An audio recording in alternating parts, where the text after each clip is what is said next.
144 বছর অন্তর হওয়া মহাকুম্ভ, সেখানে যেতে না পারলে জীবনটাই বৃথা। তাই যেমন ভাবনা তেমন কাজ, যে করে হোক যেতেই হবে। ব্যাগ প্যাক করে পিঠে নিয়ে বেরিয়ে পড়লাম। ভাবলাম প্লেনে যাব, তো প্লেনের টিকিট কাটতে গিয়ে দেখলাম প্লেনের ভাড়া 29,825 টাকা। এদিকে লন্ডনের প্লেনের ভাড়া 33,835 টাকা, মানে মাত্র 4,010 টাকা বেশি। তা ঠিক করলাম যদি যেতেই হয় বিদেশ যাব, দেশের মধ্যে এত টাকা খরচা করে কী লাভ। কিন্তু ব্যাংক অ্যাকাউন্ট খুলে দেখলাম মাসের শেষে ব্যাংক অ্যাকাউন্টে ইএমআই কেটে পড়ে আছে 41 টাকা 32 পয়সা। ব্যাংক অ্যাকাউন্টে 32 পয়সাটা থাকা না থাকা ঠিক আমার পরিবারের সাথে থাকা না থাকার মতোই ব্যাপার। তাই আর যাওয়া হলো না। কিন্তু ভাবলাম যখন ব্যাগ গুছিয়ে বেরিয়েই পড়েছি তখন কিছু তো একটা করতে হবে।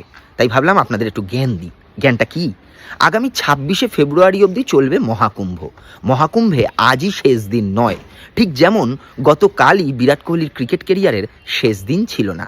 আজকের মতোই বিরাট কোহলি আরও 51টা খারাপ ইনিংস খেললেও পরবর্তী বিশ্বকাপটা ও খেলবেই। তাই ফ্রিতে দিল্লি স্টেডিয়ামের টিকিট পেয়েছি বলেই সবার আগে সেখানে পৌঁছে যেতে হবে মারামারি গুতোগুতি করে, আর তাহলেই সমস্ত ট্যাক্স ফ্রি হয়ে যাবে, এমন কোনো মাথার দিব্যি সীতারামান আমাদেরকে দেননি। ভারতীয়দের ফ্রিতে পেলে সমস্ত কিছু করতে পারার এই নেশাটা যুধিষ্ঠিরের পাশা খেলার নেশার থেকেও ভয়ানক। আর এই নেশার ফলেই মহাকুম্ভে 30টা প্রাণ জলে ভেসে গেল। এমনকি গতকাল দিল্লি ভার্সেস রেলওয়েজের রঞ্জি ট্রফির ম্যাচে ফ্রিতে বিরাট কোহলিকে দেখার জন্য আরও 300টা প্রাণ এরমভাবেই ভেসে যেতে পারত। ভাগ্যিস শালা কোল্ডপ্লে ফ্রিতে শো করে না, নাহলে ভারতীয়দের মৃত্যুতে বিশ্ব রেকর্ড স্বয়ং বাবা লোকনাথও আটকাতে পারতো না।